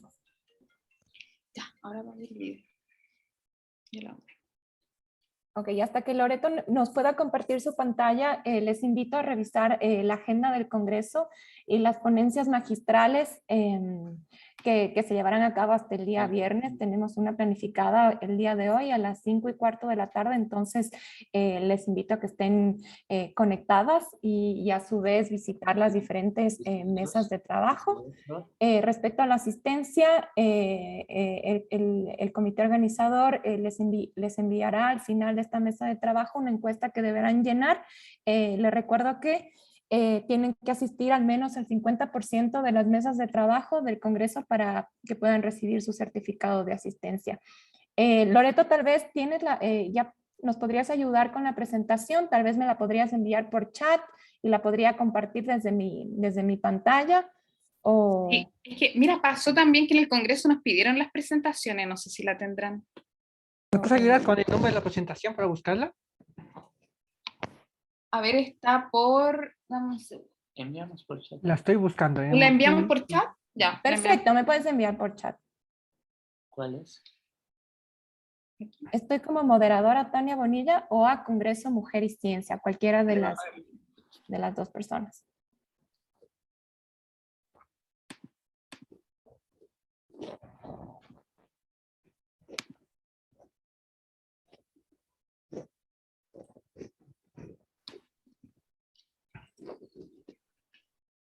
Ya, ¿me puedes dar un poco más de tiempo, por favor? Porque estamos complicados, pero ¿puede ser otra persona que pase o no? Ya no hay más. Sí. ¿Sí? ¿Puede ser? O sea, podría ser yo o la parte del staff que está como Congreso Mujer y Ciencia. No, lo que nos pregunta es si alguien más puede hablar antes de ella. Ok.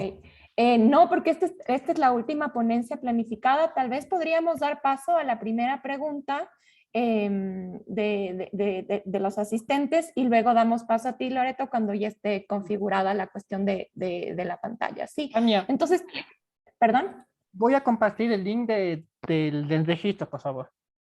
Ok. Lo voy a compartir por chat. Entonces, por favor, llenar. Las indicaciones son, se necesita llenar solo una sola vez por ciclo. O sea, esta ya por esta sala solo una vez. Si estuvieron en otra sala y se cambiaron, no hay problema. Ok. Entonces, les compartí ya. Perfecto. Voy a dar paso a la primera pregunta que han realizado a Laura. Hay dos preguntas. ¿Sobre qué otros hábitos versa la investigación que están realizando y cuáles fueron las ciudades en las que se corrieron las encuestas? Las encuestas se han pasado por toda España, por todas las comunidades autónomas. El CIS es un organismo que trabaja a nivel nacional y entonces pues se pasan por toda España. Todas las encuestas son a nivel nacional, a no ser que lo concreten ellos. Entonces ellos buscan hacer una muestra estratificada que tenga una representación de todas las estas. Y en cuanto a otras variables, pues la verdad es que son muchas, ¿no? Pero, por ejemplo, tienen puestos, por ejemplo, tienen canales de televisión. ¿Qué canales de televisión se han visto o se veían antes de la pandemia? ¿Cuáles se ven ahora?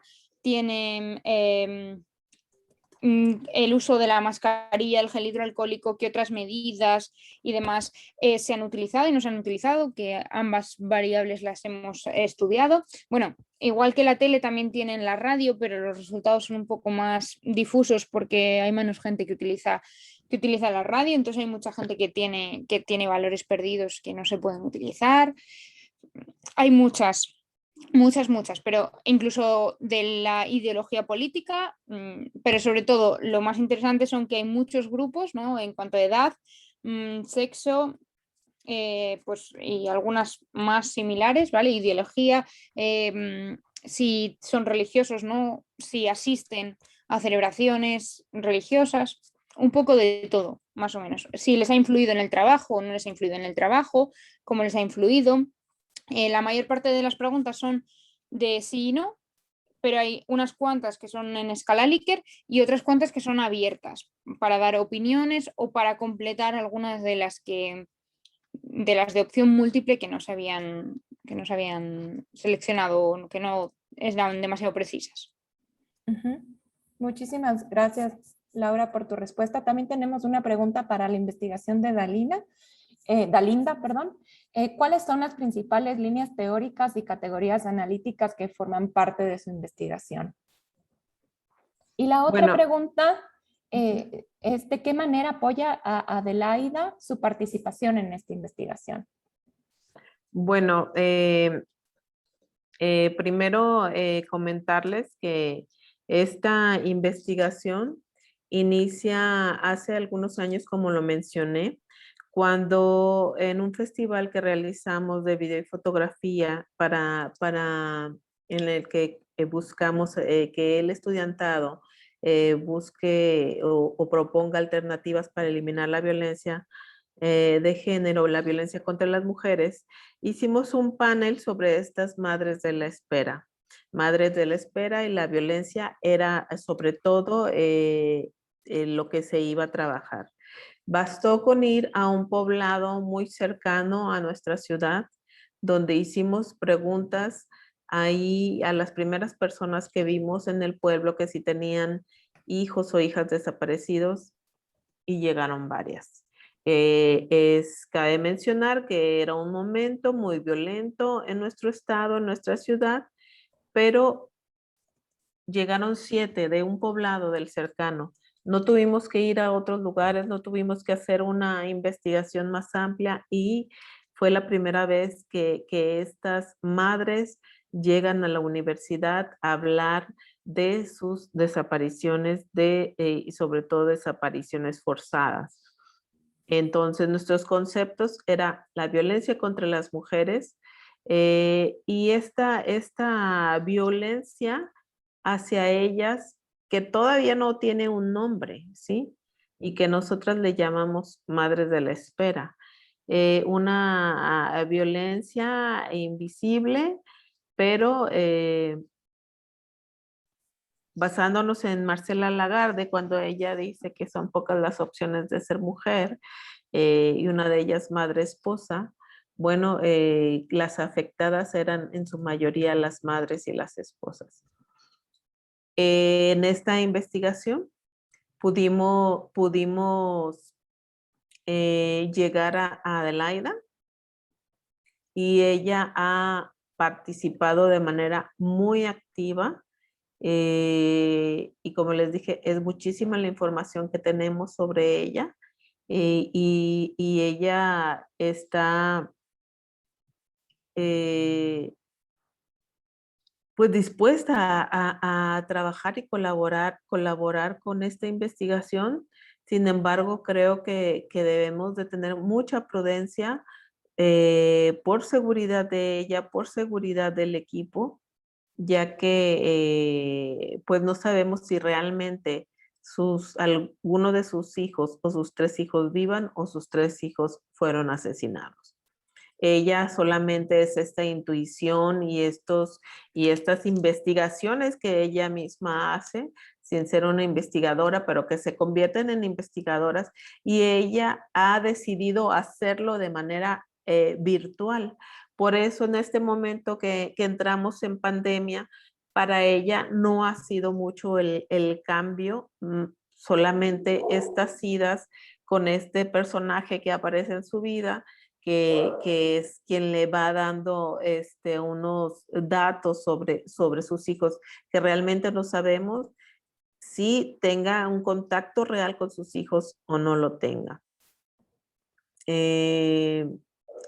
Entonces, pudimos también compartir en estos momentos con mujeres que sí se vieron afectadas durante la pandemia, ya que ellas salían a buscar las fosas con estos colectivos para ver si se encontraban a su hija o sus hijos. Y entonces, ¿qué pasó con estas madres activistas que por la pandemia tuvieron que parar?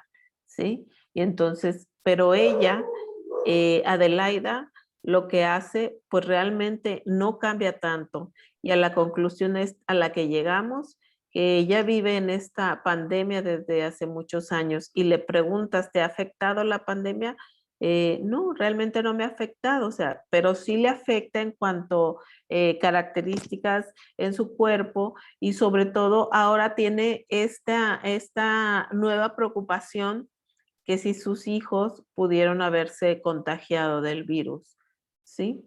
No sé si hay otra pregunta. Mil gracias, Dalinda, por las respuestas. No tenemos hasta el momento más preguntas. Ya tengo la presentación de Loreto. Vamos a dar paso a Loreto y luego retomamos la discusión, ¿sí? A ver, voy a compartir la pantalla. Listo. Ok. Loreto, ¿estás conectada? ¿Aló? Sí, aquí estoy. Perfecto. Ya. Bien, entonces, bueno, como habíamos dicho, mi nombre es Loreto, yo estoy haciendo un doctorado en la Universidad de Barcelona, eso sí, soy chilena, y esta temática que voy a presentar ahora responde a mi tesis doctoral, que es que trato, ¿verdad?, sobre los estereotipos de género, el sexismo en la cultura físico-deportiva. Y aquí es donde me quedo con las palabras de Eulalia Pérez, que lo mencionó al comienzo de la presentación, de un estudio que mencionó que los hombres durante la pandemia están más dedicados al deporte y asuntos personales.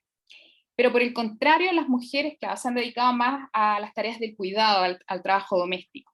Entonces, bueno, en esta investigación trato la actividad física o deportiva desde el ámbito recreativo, desde el ámbito profesional y el ámbito educativo. Digamos, en estas tres grandes áreas, se podría decir. Bueno, en mi investigación trato la postergación de la mujer en la práctica físico-deportiva, ya que, dame un segundo, la utilización del espacio también, y la búsqueda del estereotipo de belleza. Y eso es lo que vamos a tratar ahora, ¿ya? Porque se analizó la red social de Instagram, entonces, ¿cómo se veía, digamos, esta reproducción? Bueno, la OMS considera el ejercicio físico como primer dato, ¿ya? La OMS considera el ejercicio físico como una estrategia a tener en tiempos de confinamiento. Y, bueno, diferentes investigaciones, ya por lo mismo, todo aquel influencer de la actividad física, el deporte, el entrenamiento, se abocó a las principales redes sociales, a Instagram, YouTube, etc. Y claro, y esto se acrecentó durante la pandemia. Y aquí es lo que tiene que ver con mi investigación netamente tal que, bueno, en el ámbito del ejercicio físico y el entrenamiento, no es ajeno a las características de nuestra cultura, ¿ya? Entonces, obviamente se vislumbra una identidad de orden patriarcal. Diferentes investigaciones lo tratan así. Y porque precisamente, tanto las feminidades como las masculinidades buscan este ideal de cuerpo, pero de manera opósita. Es decir, el hombre, para asegurar la fortaleza y rudeza, promueve el desarrollo muscular, y de forma opósita la mujer no quiere, y muchas investigaciones, porque en mi tesis lo estoy tratando, no quieren un desarrollo muscular, sino, no sé, una tonificación, qué sé yo, y principalmente se busca la delgadez, ya la delgadez y la finura física, en una obsesión, ¿verdad?, por, no sé, tener el abdomen plano, reducción de los glúteos, etc. Ya, pasemos a la otra. Ya, entonces, bueno, en esta investigación, bueno, este pequeño estudio que yo me planteé con toda mi tesis doctoral, tenemos las preguntas. Entonces, bueno, mi pregunta es ¿cómo se ofrece esta actividad a los usuarios y a las usuarias a través de la red social de Instagram? Como principal, o sea, cómo se expone la información y cómo es visualmente atractivo para las personas. Entonces, otra pregunta, ¿se evidencian estereotipos de género, de masculinidad y feminidad hegemónica a través de estos vídeos e imágenes que se postean, ¿verdad? Entonces, bueno, mi objetivo era identificar estereotipos de género, de masculinidad y feminidad hegemónica a través de vídeos, imágenes vinculadas al ejercicio físico y el entrenamiento a través de la red social de Instagram. Pasamos a la otra. Ya, bien. Bueno, la metodología, se observaron aquellas fotografías y vídeos con los hashtags ejercicio físico, cuerpo sano, vida activa y saludable, entrenamiento. Y se consideraron aquellos vídeos cortos de 1 minuto, exhibidas desde el 1 de enero del 2021 hasta el 10 de febrero del 2021, considerando la gran cantidad de información que se expone en esta red social. Y que tuvieran sobre 1000 me gusta y descrita en idioma español.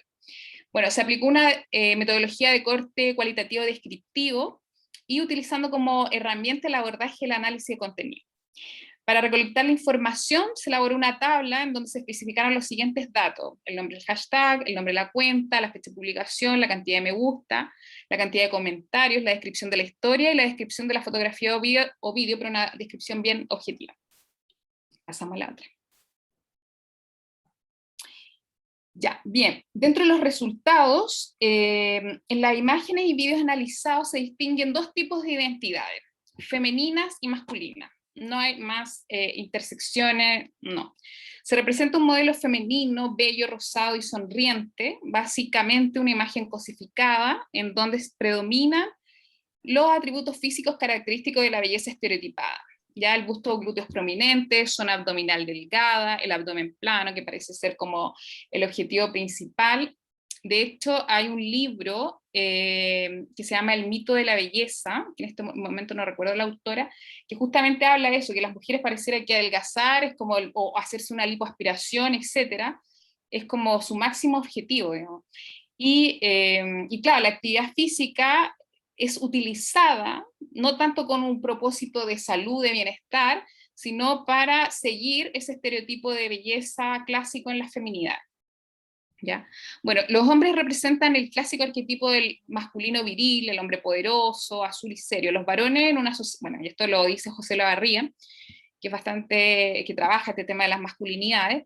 Los varones en una sociedad de orden patriarcal se deben representar poder, fuerza y autocontrol. Entonces, por lo tanto, se vislumbra una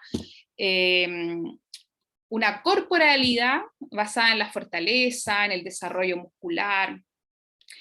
Bueno, y la adicción al ejercicio físico se encuentra por lo general en mujeres que quieren adelgazar y hombres que quieren ganar peso a través del desarrollo de la masa muscular. Ya diferentes investigaciones concuerdan a eso. Y finalmente, como conclusiones, bueno, y ahí esa fotografía más o menos representa, que es una fotografía clásica que incluso la pueden encontrar en internet, de hecho es muy evidente eso. A través del análisis realizado se evidencia claramente que si bien las motivaciones de las masculinidades y las feminidades son las mismas, o sea, alcanzar el cambio físico y también con un propósito de salud, se podría decir, a través de la práctica del ejercicio físico y el entrenamiento, la imagen del cuerpo saludable es totalmente opósita para ambos géneros. Entonces tenemos que la masculinidad siente motivación principalmente para potenciar la fuerza, el desarrollo muscular, y las feminidades buscan mejorar su imagen corporal y estética siguiendo el estereotipo de belleza. Y, claro, y esto, bueno, se analiza en el ámbito recreativo, porque esto es como la parte recreativa, ámbito salud, recreación, pero también eso se puede vislumbrar en diferentes ámbitos, también en el educativo, porque quiero mencionar algo.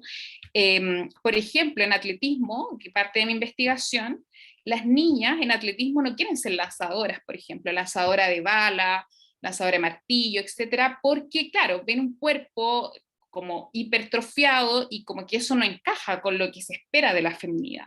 Ya no se espera un cuerpo así como muy musculoso, y las niñas se alejan muchas veces de esos tipos de actividades, pero por el contrario prefieren, no sé, las mediafondistas, mediofondistas generalmente, que son personas más delgadas, o los saltadoras, ¿ya? Las personas que hacen salto. Entonces, también esto hay como una imagen muy estereotipada de cómo tienen que ser las corporalidades femeninas y masculinas.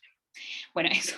Y ahí están mis datos de contacto. Ahí a través de esa cuenta yo expongo los datos de mi investigación. Sí, porque, no sé, me inspira mucho, y también una de mis tutoras de la Universidad de Barcelona, que también están bien motivadas con este tema. Gracias.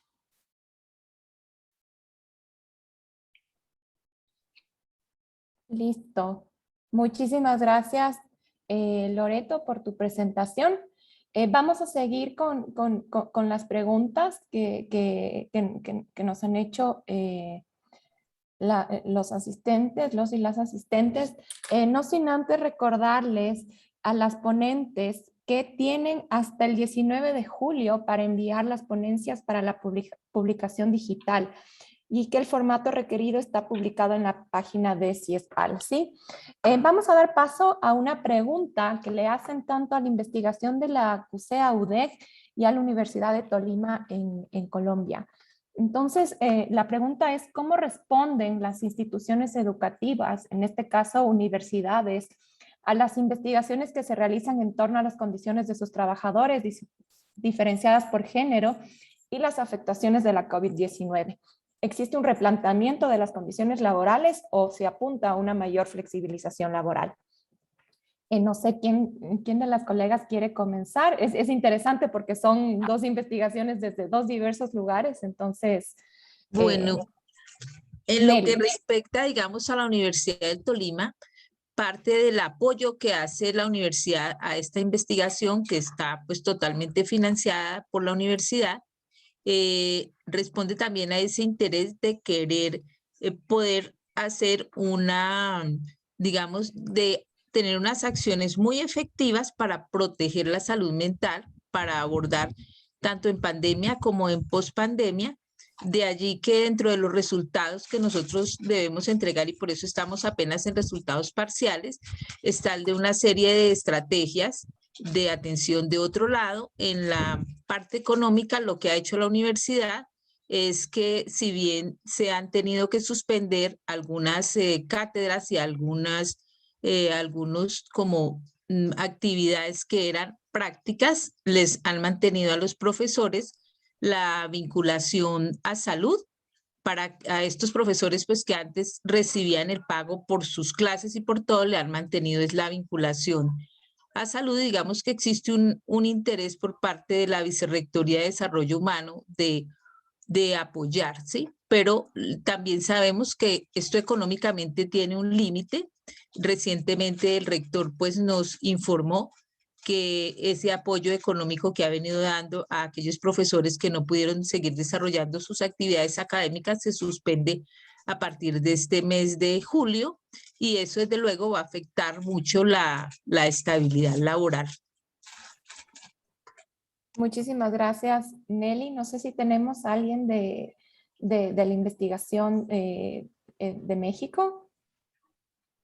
No sé si Blanca, Camila o Eric. Sí, yo quisiera agregar algo. Ok, Raquel. Adelante.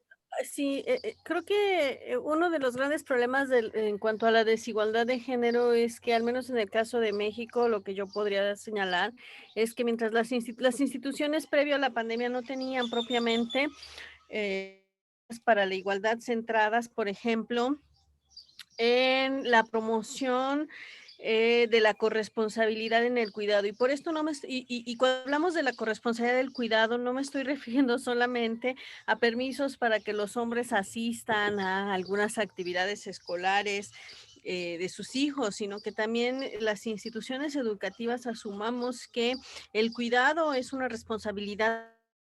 Y en este sentido, pues evidentemente eso que no existía antes de la pandemia es una necesidad que se agudiza y va a agudizar en el tiempo post-pandemia, ¿no? Entonces creo que la crisis que ya teníamos en términos de desigualdad de género, los mercados de trabajo específicos, trabajo académico, se va a agudizar en los contextos.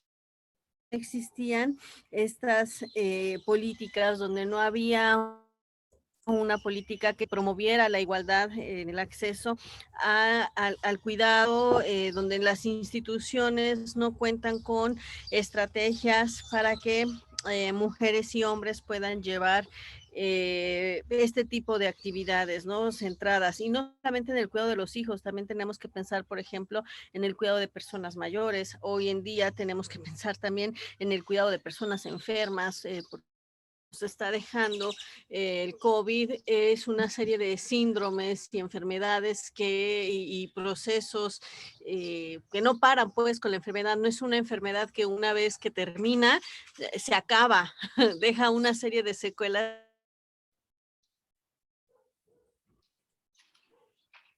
Creo que perdimos a Raquel. El trabajo que tiene que ver con la alimentación, los cuidados, la reproducción social de la vida, colocar la vida al centro, en lo cual no hemos trabajado las instituciones, y esa es una de las crisis que viene adelante y en las que tenemos que pensar, ¿no? Y que se va a agudizar. Entonces, bueno, eso es lo que yo tendría que decir, ¿no? Que tenemos que apostar por ese tipo de políticas en las universidades, que las políticas para la igualdad no pueden estar solamente centradas en cuántas mujeres estamos en determinados escalafones académicos, sino también en colocar la vida al centro en nuestras instituciones. Sí, es todo. Gracias. Muchísimas gracias, Raquel. Doy paso a Blanca. Sí, gracias. Coincido con la maestra Raquel. Aquí en México, nuestras universidades definitivamente no estaban preparadas con políticas institucionales de apoyo para la desigualdad, para la discriminación incluso, y para la violencia de género, que lo estamos viviendo. Y son brechas que ya existían, pero se han exacerbado aún más a partir de la pandemia, ¿sí? No es un problema que se emana de la pandemia, es un problema que se intensifica a partir de la pandemia. Si bien es cierto, mi estudiante Eric comentaba, ¿no?, que hay algunos programas que se han estado delineando en el transcurso en el contexto pandémico, pero los resultados no se van a ver ahorita, se van a ver tal vez en 2 años, en 3 años, cuando ya se hayan implementado y se haya hecho una evaluación de estos programas institucionales, así como de algunas políticas que se estén ahorita entretejiendo entre pues estas arenas y cotos de poder que son quienes están detrás de esta toma de decisiones en el índole de la política pública, así como en un nivel más estructural institucional que son los apoyos y los programas de los mismos. Muchísimas gracias, Blanca. Vamos a dar paso a las preguntas tengo varias preguntas para la última ponencia, para Loreto. La primera es: ¿en qué medida las redes sociales han aportado o no en fortalecer los estereotipos de belleza? ¿O se podría releer como nuevas formas para desmontar estos estereotipos hegemónicos? ¿Y cómo la COVID-19 ha instaurado un nuevo discurso de vida que se puede ver a través de las redes sociales como Instagram? Otra pregunta también que estaría conectada es que, si bien el objetivo de investigación hace mención a estereotipos, ¿esta ha considerado aspectos de autoestima y socialización como variables a investigar? Adelante, Loreto, por favor. Son varias. Pero, mira, a ver, tomando un poco, porque también como que, claro, tomando un poco lo que explica la pregunta, bueno, no solamente en las redes sociales está toda esta estimulación, o sea, de histórico, o sea, esto ha sido histórico de cómo tienen que ser los cuerpos de las mujeres, ¿ya? Entonces, ahora, claro, están de moda las redes sociales y claro, se aborda a través de ese medio. Lo lamentable es que justamente la gente que trabaja y que estimula el área está siguiendo estos estereotipos. Que digamos los influencers, ¿ya? Porque se hizo análisis de justamente esta gente que, bueno, es su trabajo finalmente, pero hay toda una estimulación social que lleva a que estas personas lo hagan de esa forma, porque eso vende en el fondo. Eso gusta, se podría decir. Entonces, pero al final es como que la publicidad, que se genera un cambio social de a poco, o sea, pero es bien lamentable porque justamente estas personas que más tienen una tendencia a destacar estos cuerpos estereotipados tienen más seguidores, tienen mayor impacto en las redes sociales. Eso. Bueno, y la otra pregunta, del tema de autoestima, ¿no? Algo así que, si veis tema de autoestima. Bueno, esa sería otra línea, porque claro, solamente esto tenía como objetivo identificar estereotipos de género en la imagen y videos posteados en la red social de Instagram, pero claro, hay que ver cómo percibe el usuario o la usuaria, ¿verdad? Este tipo de imagen en el fondo. Si lo ve como un objetivo, sí, yo quiero llegar a ser tan delgada y bien, así como una figura muy estereotipada como esta chica o este chico, o en realidad yo quiero mantenerme saludable y voy a hacer lo que pueda. Entonces, pero también hay todo un tema de, muchas investigaciones sostienen que las mujeres son más inactivas. Entonces, el por qué son más inactivas, porque quizás la propuesta que le ofrecen no satisface sus necesidades, porque quizás ven, o esta chica es tan delgada, tan flexible, no sé, no creo que pueda llegar a estar así, o no. O también, bueno, hay todo un tema, como mencionaba, bueno, hay varias investigaciones, Eulalia, el tema de que, claro, las mujeres se dedican más al trabajo doméstico, a las tareas del cuidado, y se despreocupan de su persona, se podría decir. Cuidan, pero se descuidan. Entonces, eso, creo, de responder. Muchísimas gracias, Loreto. Creo que podemos dar cierre, son las 12 en punto, podemos dar cierre a esta gran mesa. Ha sido un diálogo muy enriquecedor, ha sido un diálogo transnacional. Qué interesante ver a diversas colegas desde diferentes lugares del mundo, desde diferentes ciudades, desde diferentes realidades, pero pensando cómo nos atraviesa esta pandemia y también reflexionando alrededor de estas diversas crisis multidimensionales y de reproducción social que se han exacerbado con una pandemia global, ¿no? Les agradezco mucho su participación, también a los asistentes. Creo que es sumamente importante pensar y repensar qué implica incluir la perspectiva de género en nuestros trabajos de investigación, cuáles son también los retos en los aspectos metodológicos, ¿no? Y qué vamos a hacer con nuestras investigaciones, son o no aportes para la política pública y cómo vamos a cambiar esta realidad que nos está afectando principalmente a las mujeres y a las diversidades sexogenéricas, ¿no? Y también esta reflexión que cuál es el rol de las instituciones educativas frente a los efectos que tiene la COVID y que es palpable en diferentes espacios, ¿no? Creo que es importante ir repensando de qué forma la pandemia del coronavirus ha ido impactando en nuestras vidas cotidianas, laborales, en nuestros espacios de trabajo, de cuidados, en la academia, en nuestras emociones y en nuestra salud mental. También me quedo con la reflexión de Dalinda que teníamos esta pandemia de la violencia, ¿no? Y creo que esa cruzada con la pandemia del coronavirus es una bomba de tiempo, ¿no? Les mando un fuerte abrazo. Les invito a las demás mesas de trabajo en esta tarde y también a las ponencias magistrales. Por favor, está el link que ha compartido el Congreso Mujer y Ciencia para registrar su asistencia, y a los ponentes les recuerdo que tienen que enviar hasta el 19 de julio sus ponencias y la información sobre cuestiones de qué tiene que incluir su ponencia está en la página de CIESPAL. Muchas gracias y hasta pronto.